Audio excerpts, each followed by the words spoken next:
Pregnant आगे ले रहा ना, गर्दा मचा दिया अंदर टहल।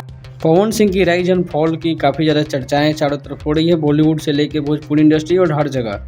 इसी बीच पवन सिंह की काफ़ी करीबी विशाल सिंह के दोस्त मनीषा रानी ने भी लाइव आकर पवन सिंह की काफ़ी ज़्यादा तारीफ की। बॉलीवुड इंडस्ट्री में जो चर्चाएं हो रही उनके बारे में भी बताया कि कैसे राइज एंड फॉल ने बिग बॉस को पूरी तरह से पछाड़ दिया है।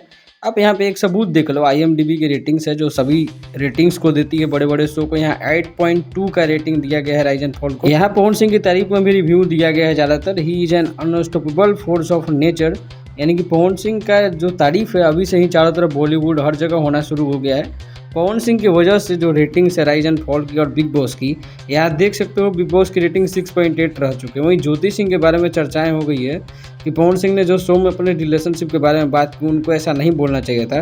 काफ़ी लोग उनके जो काफ़ी ज़्यादा चाहने वाले हैं वो तो पवन सिंह को हर हाल में सपोर्ट करेंगे, लेकिन कुछ लोग जो न्यूट्रल हैं उनको ये चीज़ें पसंद नहीं है। बाकी मनीषा रानी से लेकर बॉलीवुड के काफ़ी लोगों ने पवन सिंह की बहुत ज़्यादा तारीफ की है इस शो को लेकर।